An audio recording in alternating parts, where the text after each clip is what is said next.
ಚಳಿ ಹೆಚ್ಚಾಗಿದ್ದ ಒಂದಿನ ರಾತ್ರಿ ಸಮಯ ರಂಗಯ್ಯ ಅವನ ಮನೆಯಲ್ಲಿ ಬೆಡ್ಶೀಟ್ನ ಹಾಕೊಂಡು ಮನೆಯೊಳಗಡೆ ಕೂತ್ಕೊಂಡಿದ್ದ. ಆವಾಗಲೇ ಇದ್ದಕ್ಕಿದ್ದಂತೆ ಅವನ ಮನೆ ಬಾಗಿಲು ಬಡಿಯುವ ಶಬ್ದ ಕೇಳಿ ಲಕ್ಷ್ಮಿ ಹೊರಗಡೆ ಹೋಗಿ ನೋಡಿದ್ಲು. ಅರೇ ರಾಘವ, ಜಾನಕಿ, ಏನೋ ಇಬ್ರು ಸಡನ್ ಆಗಿ ಬಂದಿದ್ದೀರಾ? ಬನ್ನಿ ಬನ್ನಿ, ಹೊರಗಡೆ ಚಳಿ ಜಾಸ್ತಿ ಇದೆ, ಒಳಗಡೆ ಹೋಗೋಣ. ಆವಾಗ ರಾಘವ ಅತ್ತಿಗೆ ಹತ್ರ, ಅತ್ಗೆ, ಹೋಗೋ ದಾರಿಯಲ್ಲಿ ಕತ್ಲಾಗ್ಬಿಡ್ತೋ, ಬೇರೆ ದಾರಿ ಇಲ್ಲ, ಅದಕ್ಕೆ ಈ ಒಂದು ದಿನ ನಿಮ್ಮನೇಲಿ ಇದ್ಬಿಟ್ಟು ಹೋಗೋಣ ಅಂತ ಬಂದಿದ್ದೀವಿ, ಏನು ಅಂದ್ಕೊಳ್ಬೇಡಿ. ಆವಾಗ ಲಕ್ಷ್ಮಿ ನಗುತ್ತಾ, ಅದ್ರಲ್ಲೇನಿದೆ, ಬನ್ನಿ ಒಳಗಡೆ ಹೋಗೋಣ. ಹಾಗಂತ ಹೇಳಿ ರಂಗಯ್ಯನನ್ನ ನೋಡಿ, ರೀ, ಯಾರು ಬಂದಿದಾರ ಅಂತ ನೋಡಿ. ಆವಾಗ ರಂಗಯ್ಯ ಆ ಚಳಿಯಲ್ಲಿ ಕೂತ್ಕೊಂಡು, ಯಾರೋ ಈ ಸಮಯದಲ್ಲಿ ಬಂದಿರೋದೋ. ಆವಾಗ ಎಲ್ರೂ ಕೂಡ ಮನೆಯೊಳಗಡೆ ಹೋದ್ರು. ಬಾವಾ, ಹೇಗಿದ್ದೀರಾ? ಏನ್ ಬಾವಾ, ಚಳಿ ತಡ್ಕೊಳಕ್ಕಾಗ್ತಾ ಇಲ್ವಾ? ನಡುಗ್ತಾ ಇದ್ದೀರಾ? ಆವಾಗ ರಂಗಯ್ಯ, ನೀವಾ, ಏನಿದು ಈ ಚಳಿಯಲ್ಲಿ ಆ ಕಡೆ ಈ ಕಡೆ ಅಂತ ತಿರುಗಾಡ್ತಾ ಇದ್ದೀರಾ? ಮನೇಲಿ ಕೂತ್ಕೊಂಡಿರೋಕ್ಕಾಗಲ್ವಾ ನಿಮ್ಮಿಂದ? ಇವಾಗ ನೀವು ಬಂದಿದ್ರಿಂದ ನನ್ನ ಮನೇಲಿ ಜಾಸ್ತಿ ಖರ್ಚಾಗಬೇಕಾ? ಅಷ್ಟೆಲ್ಲ ಖರ್ಚು ಮಾಡೋಕ್ಕೆ ನನ್ನಿಂದ ಆಗಲ್ಲ. ಆವಾಗ ರಾಘವ, ಅಣ್ಣ, ಬೇರೆ ದಾರಿ ಇಲ್ದೇನೆ ಬಂದಿರೋದನ್ನ, ಅದಕ್ಕೆ ಕುಡಿಯೋಕ್ಕೆ ಸ್ವಲ್ಪ ಬಿಸಿನೀರು ಕೊಡ್ತೀರಾ? ಬಿಸಿ ನೀರಾ? ಬಿಸಿ ನೀರು ಬಿಸಿ ಮಾಡಬೇಕಂದ್ರೆ ಎಷ್ಟು ಸೌದೆ ಖರ್ಚಾಗುತ್ತೆ ಅಂತ ಗೊತ್ತಾ? ಆ ಸೌದೆಗೆ ಎಷ್ಟು ಬೆಲೆ ಅಂತ ಗೊತ್ತಾ? ತಣ್ಣೀರೇ ಕುಡೀರಿ, ಚಳಿಗೆ ತಣ್ಣೀರು ಕುಡಿದ್ರೆ ಸೆಟ್ಟಾಗುತ್ತೆ. ರೀ, ಅವ್ರು ನಮ್ಮನೆಗೆ ಬಂದಿರುವ ಅತಿಥಿಗಳು, ಅವ್ರ ಹತ್ರ ಹೋಗಿ ಈ ರೀತಿ ಮಾತಾಡೋದು ತಪ್ಪು ರೀ. ರಂಗಯ್ಯ ಲಕ್ಷ್ಮಿ ಹತ್ತಿರ ಹೋಗಿ, ಹುಚ್ಚಿತರ ಅವ್ರನ್ನ ಚೆನ್ನಾಗಿ ನೋಡ್ಕೊಳ್ಬೇಡ, ಆಮೇಲೆ ಅಭ್ಯಾಸ ಆದ್ರೆ ಪುನಃ ಪುನಃ ನಮ್ಮ ಮನೆಗೆ ಬಂದು ನಮ್ಮ ಜೀವ ತೆಗಿತಾರೆ. ರಾಘವಯ್ಯ, ಜಾನಕಿ, ಕೂತ್ಕೊಳ್ಳಿ, ಬಿಸಿನೀರು ತಗೊಂಡ್ ಬರ್ತೀನಿ. ಪರವಾಗಿಲ್ಲ ಅದ್ಕೆ, ಈ ಚಳಿಗಾಲಿಗೆ ನನಗೆ ಕಾಲೆಲ್ಲ ತಣ್ಣಗಾಗ್ತಾ ಇದೆ. ಒಂದು ಹಳೆ ಬೆಡ್ಶೀಟ್ ಏನಾದ್ರೂ ಇದ್ರೆ ಕೊಡ್ತೀರಾ? ಅದನ್ನ ಸುತ್ಕೊಂಡು ಮಲಗ್ಬಿಡ್ತೀವಿ, ಇಲ್ಲಾಂದ್ರೆ ರಾತ್ರಿ ಇಡೀ ನಿದ್ರೆ ಮಾಡೋಕ್ಕಾಗಲ್ಲ ಅಲ್ವಾ? ಅದನ್ನೇ ಕೇಳಿದ ರಂಗಯ್ಯ ತುಂಬಾನು ಕೋಪದಿಂದ, ಏನೋ ಬೆಡ್ಶೀಟ್ ಬೇಕಾ? ನಮ್ಮ ಹತ್ರ ಇರೋದೇ ಹಳೆ ಬೆಡ್ಶೀಟ್ ಒಂದೇ ಒಂದು, ಅದನ್ನ ನಿಮ್ಗೆ ಕೊಟ್ರೆ ನಾವೇನು ಹೊತ್ಕೊಳ್ಳೋದು? ಅದು ಅಲ್ಲದೆ ನೀವು ಹೊತ್ಕೊಂಡ್ರೆ ಅದು ಹಾಳಾಗುತ್ತೆ. ಆಮೇಲೆ ಹೊಸ ಬೆಡ್ಶೀಟ್ ತಗೊಳಕ್ಕೆ ನನ್ನ ಹತ್ರ ಹಣ ಇಲ್ವಲ್ಲ. ಅಣ್ಣ, ಹೊರಗಡೆ ಚಳಿ ಜಾಸ್ತಿ ಇದೆ, ಮನೆಗೆ ಹೋಗೋಕ್ಕಾಗಲ್ಲ, ರಾತ್ರಿ ಈ ಚಳಿಲಿ ನಿದ್ರೆ ಮಾಡೋಕ್ಕೂ ಆಗಲ್ಲ, ಅದಕ್ಕೆ ತಾನೇ ಕೇಳ್ತಾ ಇರೋದು. ಇಲ್ಲಿ ನೋಡ್ರೋ, ನಿಮಗೋಸ್ಕರ ಈಗ ಬೆಡ್ಶೀಟ್ ಕೊಟ್ರೆ ನಾನು ಲಕ್ಷ್ಮಿ ಯಾವುದ್ರಲ್ಲಿ ಮಲ್ಕೊಳ್ಳೋದು? ಹೊಸ ಬೆಡ್ಶೀಟ್ ತಗೊಳಕ್ಕೆ ನಮ್ಮ ಹತ್ರ ಹಣನೂ ಇಲ್ವಲ್ಲ, ಅದಕ್ಕೆ ಹೇಳಿದೆ, ಬೇರೆ ಏನೂ ಇಲ್ಲ. ಆವಾಗ ಲಕ್ಷ್ಮೀ ರಂಗಯ್ಯನನ್ನ ಒಳಗಡೆ ಕರ್ಕೊಂಡು ಹೋಗಿ, ಏನ್ರಿ ಇದು, ಯಾಕೆ ಬಂದವ್ರ ಹತ್ರ ಈ ರೀತಿ ಮಾತಾಡ್ತಾ ಇದ್ದೀರಾ? ನಮ್ಮ ಬೀರೋದಲ್ಲಿ ಹೊಸ ಬೆಡ್ಶೀಟ್ ಇದೆ ಅಲ್ವಾ, ಅದನ್ನ ತೆಗೆದು ಅವ್ರಿಗೆ ಕೊಡಿ, ಅವ್ರು ಹೊತ್ಕೊಂಡು ಇವತ್ತು ರಾತ್ರಿ ಮಲ್ಕೊಳ್ಳಿ. ಏನೋ ಹೊಸ ಬೆಡ್ಶೀಟಾ? ಅದು ನನಗೋಸ್ಕರ ನಾನು ತಗೊಂಡಿದ್ದು, ಇದು ಹರಿದೋಗೋ ತನಕ ಅದನ್ನ ಹೊರಗಡೆ ತೆಗಿಲೇಬಾರ್ದು ಅಂತ ಅಂದ್ಕೊಂಡಿದ್ದೀನಿ. ಆವಾಗ ರಾಘವದನ್ ಕೇಳಿ, ಅದಕ್ಕೆ ಪರವಾಗಿಲ್ಲ ಬಿಡಿ, ನಾವು ನೆಲದ ಮೇಲೇನೆ ಮಲ್ಕೊಳ್ತೀವಿ. ಆವಾಗ ರಂಗಯ್ಯ ಬಂದು, ಹಾ, ಬೇಕಾದ್ರೆ ಚಾಪೆ ಕೊಡ್ತೀನಿ, ಅದನ್ನ ಹಾಕಿ ಇಬ್ರು ಮಲ್ಕೊಳ್ಳಿ. ಸ್ವಲ್ಪ ಸಮಯದಲ್ಲಿ ಲಕ್ಷ್ಮಿ ಊಟದ ಬಗ್ಗೆ ಮಾತಾಡಿದ್ಲು. ಮನೇಲಿ ನಮ್ಮಿಬ್ರಿಗೋಸ್ಕರ ಮಾತ್ರ ಅಡಿಗೆ ಮಾಡಿಟ್ಟಿದೆ, ಇವಾಗ ಸಡನ್ ಆಗಿ ನೀವು ಬಂದ್ರಲ್ವಾ, ನಾನು ಹೋಗಿ ಸ್ವಲ್ಪ ಅನ್ನ ಮಾತ್ರ ಬಡಿಸ್ಬಿಟ್ಟು ಬರ್ತೀನಿ. ಸರಿ ಅದ್ಕೆ, ನನಗೂ ಹಸುವಾಗ್ತಾ ಇದೆ, ಬೇಗ ಅನ್ನ ಬಡಿಸಿ. ರಂಗಯ್ಯ ಕೋಪದಿಂದ, ಏನೋ ಅನ್ನನಾ? ಯಾಕೆ? ಇವಾಗ ಇರೋ ಅನ್ನನ ಇಟ್ಕೊಂಡು ಎಲ್ಲರೂ ತಿನ್ಬೋದಲ್ವಾ? ಹೆಚ್ಚಾಗಿ ಮಾಡಿದ್ರೆ ನಾಳೆ ಅದು ಹಾಳಾಗುತ್ತೆ ಮತ್ತೆ. ಹಾಗಲ್ಲ ರೀ, ಇರೋದು ಸ್ವಲ್ಪನೇ, ಅವ್ರನ್ನ ಹಸುವಿಂದ ಮಾಡ್ಕೊಳ್ಳಿ ಅಂತ ಹೇಗೆ ಹೇಳೋದು? ಸ್ವಲ್ಪ ಅನ್ನ ಮಾಡೋದ್ರಲ್ಲಿ ಏನ್ರಿ ತಪ್ಪಿದೆ? ತಪ್ಪಿಲ್ಲ, ಆದ್ರೆ ಆಕಾಶಕ್ಕೆ ಹೋಗ್ತಾ ಇದೆ ಅಕ್ಕಿ ಬೆಲೆ, ಅದಕ್ಕೆ ವೇಸ್ಟ್ ಆಗಬಾರ್ದು ಅಂತ ಹೇಳಿದೆ. ಸರಿ ಸರಿ, ಅನ್ನ ಮಾಡು ಹೋಗೋ. ಹಾಗೇನೆ ಅದಕ್ಕೆ ಸ್ವಲ್ಪ ಸಾರು ಕೂಡ ಮಾಡಿ. ಏನೋ ಸಾರಾ? ಸಾರೆಲ್ಲ ಮಾಡೋಕ್ಕೆ ತರಕಾರಿ, ಎಣ್ಣೆ ಎಲ್ಲನೂ ಬೇಕಾಗುತ್ತೆ, ಅದೆಲ್ಲ ಇಲ್ಲ. ಮನೇಲಿ ಉಪ್ಪಿನಕಾಯಿ ಇದೆ, ಅದೇ ಸಾಕು. ಅಣ್ಣ, ಉಪ್ಪಿನಕಾಯಿ ಚೆನ್ನಾಗಿರುತ್ತೆ ಸರಿ, ಆದರೆ ಉಪ್ಪಿನಕಾಯಿ ಜೊತೆ ಸ್ವಲ್ಪ ಸಾಂಬಾರು ಇದ್ರೂ ಕೂಡ ಚೆನ್ನಾಗಿರುತ್ತೆ ಅಲ್ವಾ? ಈ ಚಳಿಗೆ ಬಿಸಿ ಬಿಸಿಯಾಗಿ ಸಾಂಬಾರು ಇಟ್ಕೊಂಡು ತಿನ್ಬೋದು. ಅರೆ, ಇವಾಗ ಸಾಂಬಾರನ್ನು ತಿಂದ್ಬಿಟ್ಟು ಹೊರಗಡೆ ಏನಾದರೂ ಕೆಲಸ ಮಾಡೋಕೆ ಹೋಗ್ತಾ ಇದೆಯಾ ನೀನು? ಸರಿ ಸರಿ, ಹಾಗಿದ್ರೂ ಕೂಡ ಬೇಳೆ ಇಲ್ಲ ಅಲ್ವಾ? ಸ್ವಲ್ಪ ಟೊಮೆಟೊ ಈರುಳ್ಳಿ ಹಾಕಿ ರಸ ಮಾಡು, ಅದನ್ನು ಹುಯ್ಕೊಂಡು ತಿನ್ಬೋದು. ಆದರೆ ಮನೇಲಿ ಈರುಳ್ಳಿ 2 ಇದೆ, ಟೊಮೆಟೊ 1 ವಾರದಿಂದಾನೇ ತಗೊಂಡಿಲ್ಲ, ಬೆಲೆ ಜಾಸ್ತಿ ಅಲ್ವಾ? ರಂಗಯ್ಯ ಕೋಪದಿಂದ, ಗೊತ್ತು ತಾನೇ ಬೆಲೆ ಜಾಸ್ತಿ ಅಂತ, ಅದಕ್ಕೆ ತಾನೇ ತಗೊಂಡು ಬಂದಿಲ್ಲ, ಅದನ್ನ ಅವ್ರ ಹತ್ರ ಹೇಳ್ಬೋದಲ್ವಾ? ಬೇಕಾದ್ರೆ ಗಂಜಿ ನೀರನ್ನ ಕೊಡು, ಅದನ್ನಾದರೂ ಕುಡ್ಕೊಂಡು ಮಲಗಲಿ. ಅಣ್ಣ, ನೀವೇನು ಬೇಜಾರು ಮಾಡ್ಕೊಳ್ಬೇಡಿ, ಇವತ್ತು ರಾತ್ರಿಗೆ ಏನೇನು ಬೇಕೋ ಎಲ್ಲನೂ ನಾವೇ ತಗೊಂಡು ಬರ್ತೀವಿ. ನಮ್ಮ ಹತ್ರ ಸ್ವಲ್ಪ ಹಣ ಇದೆ, ನೀವು ಅದಕ್ಕೇನ ಯಾಕೆ ಬೈತಾ ಇದ್ದೀರಾ? ಆವಾಗ ರಂಗಯ್ಯ, ಏನೋ ನಿಮ್ಮ ಹಣದಲ್ಲಿ ನೀವು ಹೋಗಿ ತಗೊಂಡು ಬರೋದಾ? ನನ್ನ ಮನೆಗೆ ಬಂದಿರೋ ಅತಿಥಿಗಳು ನೀವು ಹಣ ಖರ್ಚು ಮಾಡಿದ್ರೆ ಅದು ಚೆನ್ನಾಗಿರಲ್ಲ. ಆದರೂ ಹಾಗಂತ ಸ್ವಲ್ಪ ಹೊತ್ತು ಯೋಚನೆ ಮಾಡಿ, ಸರಿ ಹಣ ತಗೊಳ್ತೀನಿ, ಆದರೆ ಸಾಲವಾಗಿ ತಗೊಳ್ತೀನಿ. ರಾಘವ ಅದನ್ನು ನೋಡಿ ನಗುತ್ತಾ, ಅಣ್ಣ ನಮ್ಮ ಮಧ್ಯದಲ್ಲಿ ಸಾಲ ಯಾಕೆ? ನಿನಗೋಸ್ಕರ ಅದಕ್ಕೆಗೋಸ್ಕರ ನಾವು ಇದನ್ನು ಕೂಡ ಮಾಡಲ್ವಾ? ಪರವಾಗಿಲ್ಲ ಬಿಡು. ಆವಾಗ ರಂಗಯ್ಯ, ಹಣ ಖರ್ಚು ಮಾಡದೆ ಸಾಂಬಾರನ್ನ ತಿನ್ಬೋದು. ಸರಿ ಸರಿ ಹೋಗು, ಬೇಗ ಅನ್ನ ಮಾಡೋ, ಸಾಂಬಾರು ಮಾಡೋ. ಸಾಂಬಾರು ಸ್ವಲ್ಪ ಹೆಚ್ಚಾಗಿಡೋ, ನಾಳೆ ಬೆಳಿಗ್ಗೆಗೆ ಕೂಡ ಅದೇ ಬರಬೇಕು. ಆವಾಗ ದೋಸೆಗೆ ಉಯ್ಕೊಂಡು ತಿನ್ನಕ್ಕೆ ಚೆನ್ನಾಗಿರುತ್ತೆ. ಲಕ್ಷ್ಮಿ ಸಂತೋಷದಿಂದ, ಸರಿ ರೀ. ಜಾನಕಿ ನೀನು ಬಾ, ಇಬ್ರು ಸೇರಿ ಅಡುಗೆ ಮಾಡೋಣ. ರಾಘವ ರಂಗಯ್ಯ ಇಬ್ರು ಕೂಡ ರೂಮಲ್ಲಿ ಹೋಗೋ ಕೂತ್ಕೊಂಡಿದ್ರು. ಆವಾಗ ಹೊರಗಡೆ ಚಳಿ ತುಂಬಾನೇ ಜಾಸ್ತಿ ಇತ್ತು. ಅಣ್ಣ, ಚಳಿ ಇಷ್ಟು ಜಾಸ್ತಿ ಇದೆ, ಕಂಬಳಿ ಕೂಡ ಇಳದೆ ಮನೆಯಲ್ಲಿ ಹೇಗಿದೆಯಾನ? ಈ ಚಳಿನ ಹೇಗೆ ತಡ್ಕೊಳ್ತಾ ಇದೆಯಾ ನೀನು? ಅದಕ್ಕೇನು ಮಾಡೋದು, ಕಂಬಳಿ ತಗೊಳಕ್ಕೆ 200-400 ರೂಪಾಯಿ ಆಗುತ್ತೆ. ಆ ಹಣನ ತೆಗ್ದಿಟ್ರೆ ನಾಳೆ ನಮ್ಮ ಮಕ್ಕಳಿಗೆ ಉಪಯೋಗ ಆಗುತ್ತೆ. ಸುಮ್ಮನೆ ಹಣನ ಖರ್ಚು ಮಾಡಬಾರ್ದು, ಯಾವಾಗಲೂ ಹಣನ ಕೂಡಿಡ್ಬೇಕು. ಅಣ್ಣ, ಹಣನ ಕೂಡಿಡ್ಬೇಕು ಅಂತ ಅಂದ್ಕೊಳ್ಳೋದು ಒಳ್ಳೆ ವಿಷಯನೇ, ಆದರೆ ಅದಕ್ಕೇಂತ ಹೇಳ್ಬಿಟ್ಟು ನಿನಗೋಸ್ಕರ 1 ರೂಪಾಯಿ ಕೂಡ ಖರ್ಚು ಮಾಡಿದೆ ಹೀಗೆ ಎಲ್ಲಾನು ತೆಗ್ದಿಟ್ರೆ ನಿನ್ನ ಜೀವನ ಚೆನ್ನಾಗಿರುತ್ತಾ? ನೀನು ಹೊಟ್ಟೆ ತುಂಬ ಊಟ ಮಾಡಿ ಎಷ್ಟು ದಿನ ಆಯಿತು? ನಿನ್ನ ಆರೋಗ್ಯ ಏನಾಗದು ಹೇಳು? ನನ್ನ ಆರೋಗ್ಯಕ್ಕೆ ಏನೋ, ನಾನು ಚೆನ್ನಾಗಿನೇ ಇದ್ದೀನಿ.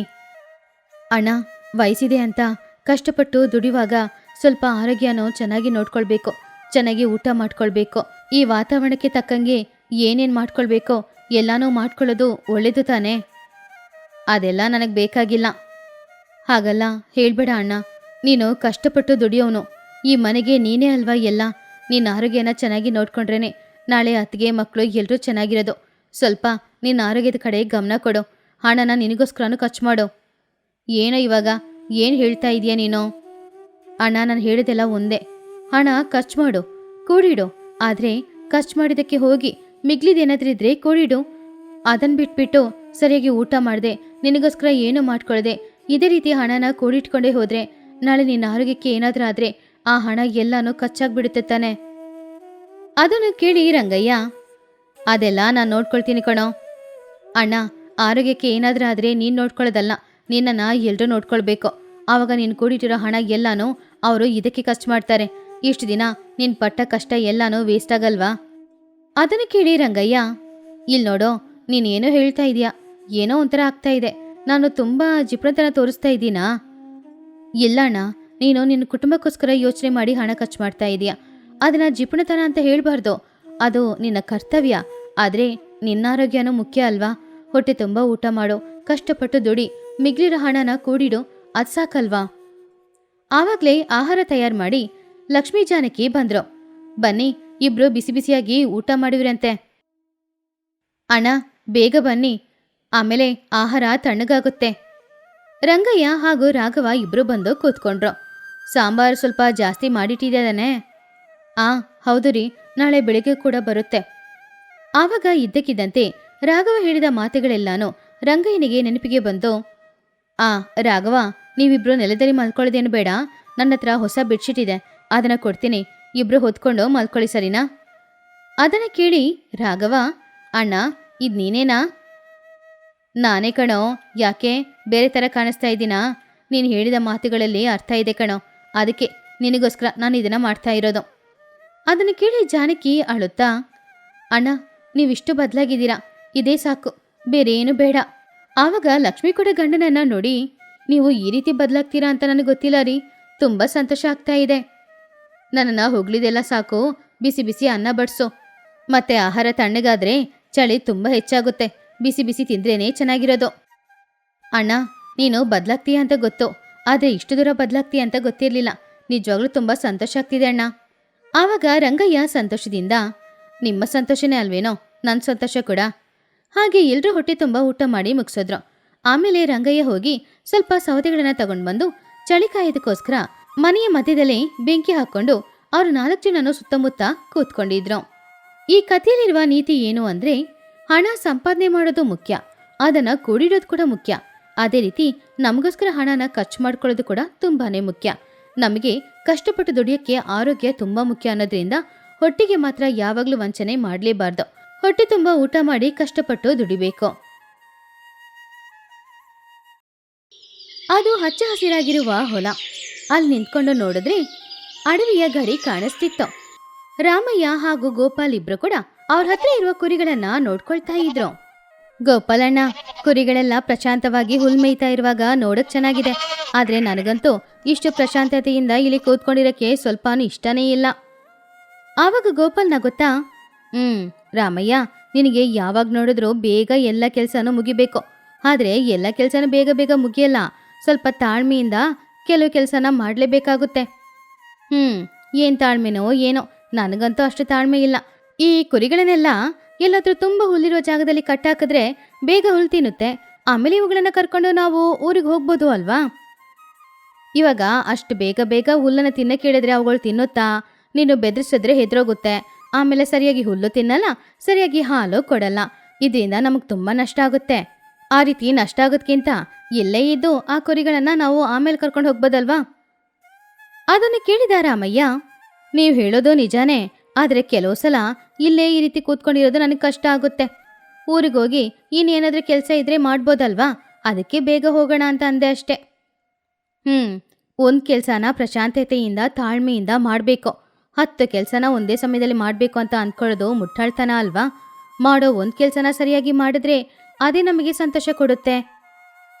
ಏನು ಸಂತೋಷನೋ ಏನೋ, ಇಲ್ಲಿರುವ ಈ ಕುರಿಗಳಲ್ಲಿ ಒಂದು ಕಾಣದೆ ಹೋದ್ರೆ ಆವಾಗ ಕಷ್ಟ ಬರುತ್ತೆ. ನಿಜಾನೇ, ಕಾಣದೆ ಹೋಗುತ್ತೆ ಅಂತ ಯಾಕೆ ಅಂದ್ಕೊಳ್ತೀಯಾ? ಒಂದು ಮೇಕೆ ಕಾಣದೆ ಹೋದ್ರೆ ಆವಾಗ ನಿಜವಾದ ಕಷ್ಟ ನಿನಗೆ ಅರ್ಥ ಆಗೋದು.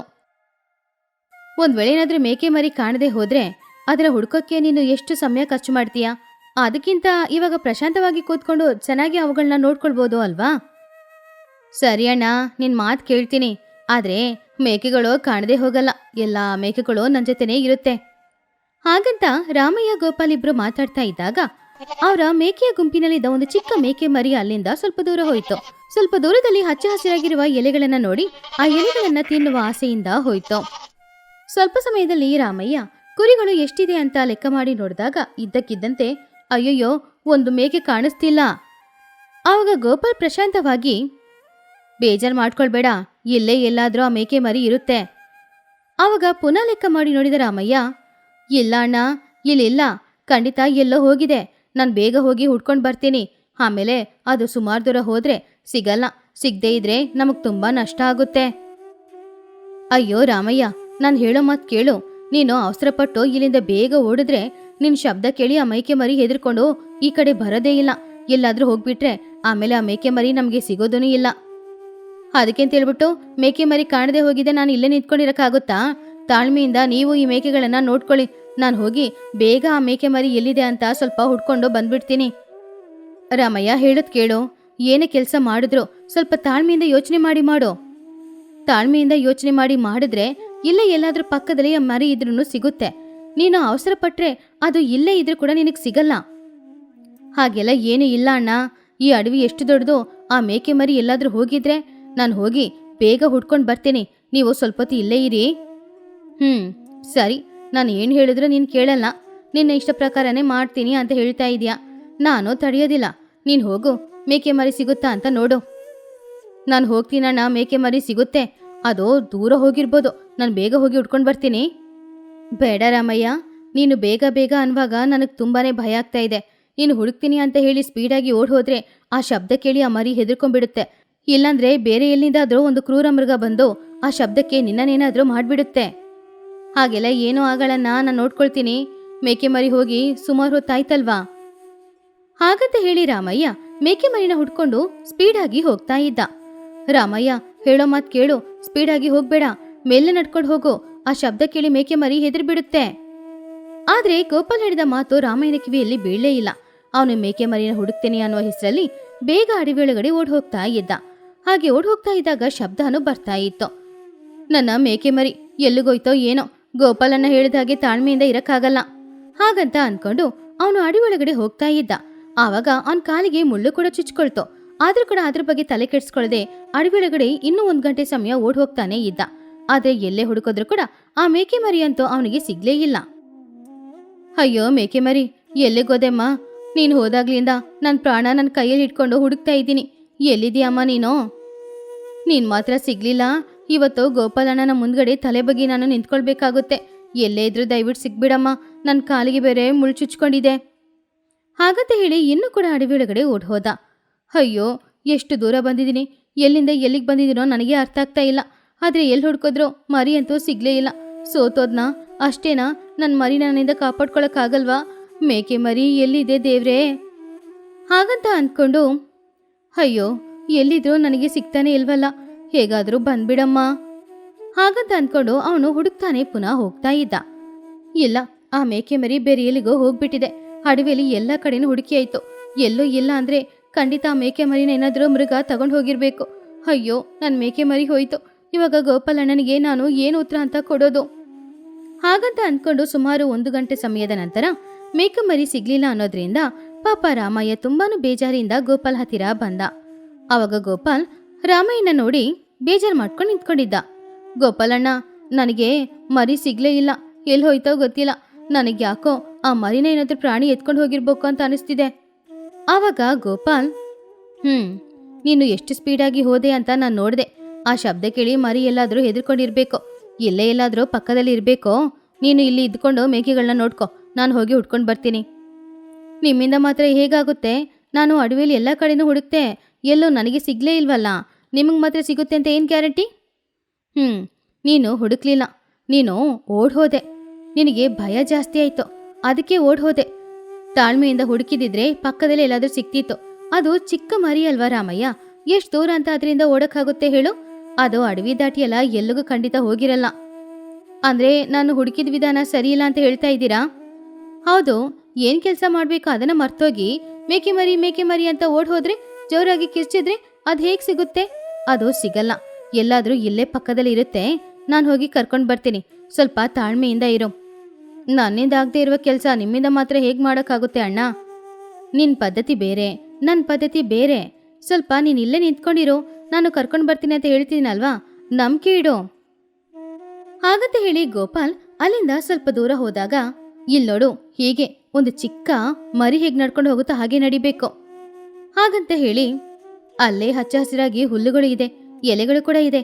ಖಂಡಿತ ಮೇಕೆ ಮರಿ ಆ ಎಲೆಗಳನ್ನ ತಿನ್ನೋದಕ್ಕೋಸ್ಕರನೇ ಅಲ್ಲಿಗೆ ಹೋಗಿರ್ಬೇಕು.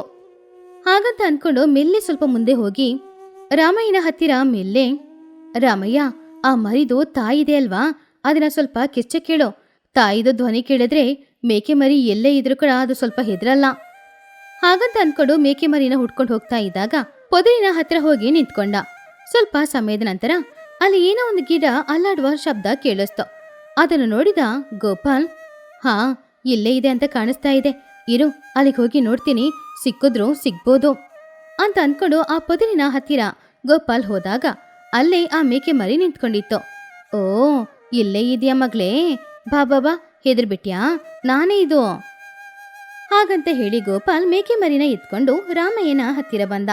ಮೇಕೆ ಮರಿನ ಅದರ ತಾಯಿಯ ಹತ್ತಿರ ತಗೊಂಡು ಹೋಗಿ ಬಿಟ್ಟ. ಆವಾಗ ರಾಮಯ್ಯ ಆಶ್ಚರ್ಯದಿಂದ, ಅರೆ, ಅಡವಿಲಿ ಎಲ್ಲ ಕಡೆನೂ ಹುಡುಕ್ತೆ, ನನಗೆ ಸಿಗ್ಲೇ ಇಲ್ಲ. ಆದರೆ ನೀವು ಹೋಗಿ 10 ನಿಮಿಷದಲ್ಲಿ ಆ ಮರಿನ ಎತ್ಕೊಂಡು ಬಂದಿದ್ದೀರಾ, ಅದು ಹೇಗೆ ಸಾಧ್ಯ? ಆ ಮರಿ ಇಲ್ಲೇ ಇಲ್ಲಾದ್ರೂ ಪಕ್ಕದಲ್ಲಿ ಇತ್ತ ಅಣ್ಣ? ಅದಕ್ಕೆ ಅಲ್ವಾ ನಾನು ಹೇಳಿದ್ದು, ಚಿಕ್ಕ ಮರಿ ಎಷ್ಟು ದೂರ ಹೋಗುತ್ತೆ, ಹಾಗೆ ಹೋದ್ರೂ ಕೂಡ ಯಾವುದಕ್ಕೆ ಹೋಗುತ್ತೆ? ಹಚ್ಚ ಹಸಿರಾಗಿ ಏನಾದರೂ ಎಲೆ ನೋಡಿ ಅದನ್ನ ತಿನ್ನೋದಕ್ಕೋಸ್ಕರ ಹೋಗಿರುತ್ತೆ. ಅದನ್ನ ಹುಡುಕಕ್ಕೆ ಯಾಕೆ ರಾಮಯ್ಯ ಇಷ್ಟು ಕಷ್ಟ? ಅದು ಇಲ್ಲಿ ನೋಡು, ಯಾವಾಗಲೂ ಏನೇ ಕೆಲಸ ಮಾಡುವಾಗಲೂ ತಾಳ್ಮೆಯಿಂದ ಯೋಚನೆ ಮಾಡು, ಪ್ರಶಾಂತವಾಗಿ ಕೂತ್ಕೊಂಡು ಯೋಚನೆ ಮಾಡು. ಆವಾಗಲೇ ಯಾವುದೇ ಸಮಸ್ಯೆ ಬಂದರೂ ಕೂಡ ಅದನ್ನು ಸರಿ ಮಾಡೋಕ್ಕೆ ಸರಿಯಾದ ದಾರಿ ಸಿಗುತ್ತೆ. ಅಂದರೆ ನಾನು ಎಲ್ಲ ಬೇಗ ಮಾಡಬೇಕು ಅಂತ ಅಂದ್ಕೊಳ್ಳೋದೇ ನನಗೆ ದೊಡ್ಡ ಶತ್ರುನಾ? ಹೌದು, ಸೋಮಾರಿಗಳಿಗೆ ಸೋಮಾರಿತನನೇ ದೊಡ್ಡ ಶತ್ರು. ಅದೇ ರೀತಿ ಯಾವುದೇ ಕೆಲಸನೂ ತಾಳ್ಮೆಯಿಂದ ಮಾಡೋಕ್ಕಾಗದೇ ಇರುವ ನಿಮ್ಮಂಥವರಿಗೆ ನಿಮ್ಮ ಈ ಅವಸರ ಬುದ್ಧಿನೇ ಅಲ್ವಾ ದೊಡ್ಡ ಶತ್ರು. ಯಾವುದೇ ಕೆಲಸನೂ ಬೇಗ ಮುಗಿಸ್ಬೇಕು ಅಂದ್ಕೊಳ್ಳೋದ್ರಲ್ಲಿ ಏನನ್ನ ತಪ್ಪಿದೆ? ಬೇಗ ಮುಗಿಸೋದು ತುಂಬ ಒಳ್ಳೆ ವಿಷಯ ತಾನೇ? ಒಳ್ಳೆ ವಿಷಯನೇ. ಯಾವುದನ್ನು ಬೇಗ ಮುಗಿಸ್ಬೇಕೋ ಅದನ್ನ ಮಾಡಬೇಕು, ಎಲ್ಲಾನೂ ಅಲ್ವಲ್ಲ. ಇಲ್ಲಿ ನೋಡು, ಕೆಲವು ವಿಷಯಗಳಲ್ಲಿ ತಾಳ್ಮೆ, ಪ್ರಶಾಂತವಾಗಿ ಇದೆಲ್ಲ ಯೋಚನೆ ಮಾಡಿದ್ರೇ ಸರಿಯಾದ ಕೆಲಸನ ಮಾಡೋಕ್ಕಾಗೋದು. ಎಲ್ಲಾನು ಬೇಗ ಬೇಗ ಮಾಡಬೇಕು ಅಂತ ಅಂದ್ಕೊಂಡ್ರೆ ಆಮೇಲೆ ಯಾವುದೇ ಕೆಲಸನ ನಮ್ಮಿಂದ ಸರಿಯಾಗಿ ಮಾಡೋಕ್ಕಾಗಲ್ಲ. ನೀವು ಹೇಳಿದ್ದು ನಿಜಾನೇ ಅಣ್ಣ. ಏನಿದ್ರು ನಿಮ್ಮ ಅನುಭವ, ನನ್ನ ವಯಸ್ಸು ನನಗೆ ಅರ್ಥ ಆಗ್ತಾ ಇದೆ. ಅರ್ಥ ಆಯ್ತಲ್ವಾ? ಇವಾಗ್ಲಾದ್ರೂ ಅರ್ಥ ಮಾಡ್ಕೊಂಡೆ ಅಲ್ವಾ? ಅದೇ ಸಾಕು ನನಗೆ. ಇನ್ ಮುಂದೇನಾದ್ರೂ ಎಲ್ಲ ಕೆಲಸದಲ್ಲೂ ಅವಸರ ಪಡ್ಬೇಡ. ಎಲ್ಲದರಲ್ಲೂ ಸ್ವಲ್ಪ ತಾಳ್ಮೆ ಇರಲಿ. ತಾಳ್ಮೆಯಿಂದ ಯೋಚನೆ ಮಾಡಿ ಕೆಲಸ ಮಾಡಿ ನೋಡು. ಆವಾಗ ನಿನಗೆ ಅದರಲ್ಲಿ ಅನುಭವ ಸಿಗುತ್ತೆ. ಆ ಅನುಭವ ನಿನ್ನ ಜೀವನಕ್ಕೆ ಒಂದು ಪಾಠ ಆಗುತ್ತೆ. ಈ ಮೇಕೆಗಳನ್ನು ಕಾಯೋದ್ರಲ್ಲಿ ಮಾತ್ರ ಅಲ್ಲ, ನಿನ್ನ ಜೀವನನ ಚೆನ್ನಾಗಿ ಬಾಳೋಕ್ಕೂ ಕೂಡ ಈ ರೀತಿ ತಾಳ್ಮೆಯಿಂದ ಯೋಚನೆ ಮಾಡಿದ್ರೆ ಎಲ್ಲ ಸರಿಯಾಗುತ್ತೆ. ನೀವು ಹೇಳಿದ ಮಾತುಗಳನ್ನು ನಾನು ಯಾವಾಗಲೂ ಮರೆಯಲ್ಲಣ್ಣ. ಇದನ್ನು ನನ್ನ ಮನಸ್ಸಲ್ಲಿ ಹಾಗೇನೆ ಇಟ್ಕೊಳ್ತೀನಿ. ನೀವು ಹೇಗೆ ಹೇಳ್ತೀರೋ ಅದೇ ದಾರಿಯಲ್ಲಿ ಅದೇ ರೀತಿ ನಾನು ನಡ್ಕೊಳ್ತೀನಿ. ಇವಾಗ ಬಂದೆ ದಾರಿಗೆ. ನೀನು ಬುದ್ಧಿವಂತ. ಅದೇ ರೀತಿ ಜೊತೆಗೆ ಸ್ವಲ್ಪ ತಾಳ್ಮೆ ಇದ್ರೆ ನನಗಿಂತ ತುಂಬ ಪ್ರತಿಭಾವಂತನಾಗ್ತೀಯ, ನೀನು ಗೊತ್ತಾ? ಸರಿ, ಮೊದಲು ಗಾಯಕ್ಕೆ ಮದ್ದು ಹಾಕೋ, ಆಮೇಲೆ ಮೆಲ್ಲೆ ಮನೆಗೆ ಹೋಗ್ಬೋದು ಎಲ್ರೋ. ಸರಿ ಅಣ್ಣ, ಸಂಜೆ ಸಮಯ ಆಯಿತು, ಬನ್ನಿ ಹೋಗೋಣ. ಇನ್ನು ಮುಂದೆ ನೀವು ಹೇಳಿದಾಗೇನೆ ನಡ್ಕೊಳ್ತೀನಿ, ನನ್ನ ಕ್ಷಮಿಸ್ಬಿಡಿ. ಕ್ಷಮಾಪಣೆ ಯಾಕೆ? ನೀನು ನನಗಿಂತ ತುಂಬ ಧೈರ್ಯವಂತ, ಬುದ್ಧಿವಂತ. ನೀನು ಹೋಗ್ತಾ ಹೋಗ್ತಾ ನಿನ್ನ ಜೀವನದಲ್ಲಿ ಅನುಭವ ಬರುತ್ತೆ ನೋಡು, ಆವಾಗ ಎಲ್ಲರಿಗಿಂತಾನು ನೀನೇ ಬುದ್ಧಿವಂತನಾಗ್ತೀಯ. ಅದು ನನಗೆ ಚೆನ್ನಾಗಿ ಗೊತ್ತು. ಹಾಗಂತ ಗೋಪಾಲ್ ಹೇಳಿದ್ರಿಂದ ಆದರದಿಂದ ರಾಮಯ್ಯ ಯಾವುದೇ ಕೆಲಸನೂ ಬೇಗ ಮಾಡಬೇಕು, ಬೇಗ ಮುಗಿಸ್ಬೇಕು ಅಂತ ಅಂದ್ಕೊಳ್ತಾ ಇರಲಿಲ್ಲ. ಏನೇ ಕೆಲಸ ಮಾಡಿದ್ರೂ ತಾಳ್ಮೆಯಿಂದ ಯೋಚನೆ ಮಾಡಿ ಮಾಡ್ತಿದ್ದ. ಆದ್ರಿಂದ ಅವನು ಗೋಪಾಲ್ ಥರ ಬದಲಾಗ್ತಾ ಇದ್ದ. ಅವನಿಗೆ ಗೋಪಾಲ್ ಜೀವನದಲ್ಲಿ ಇದ್ದ ಅನುಭವ ಕೂಡ ರಾಮಯ್ಯನಿಗೂ ಸಿಗ್ತಾ ಇತ್ತು. ಈ ಕಥೆಲಿರುವ ನೀತಿ ಏನು ಅಂದ್ರೆ, ಯಾವುದೇ ಕೆಲಸನೂ ಬೇಗ ಬೇಗ ಮುಗಿಸ್ಬೇಕು ಅಂತ ಅಂದ್ಕೊಂಡ್ರೆ ಆ ಕೆಲಸನ ಸರಿಯಾಗಿ ಮಾಡಲ್ಲ. ತಾಳ್ಮೆಯಿಂದ ಪ್ರಶಾಂತತೆಯಿಂದ ಆ ಕೆಲಸ ಮಾಡಿದ್ರೆ ಆ ಕೆಲಸ ಸರಿಯಾಗಿ ಮುಗಿಯುತ್ತೆ.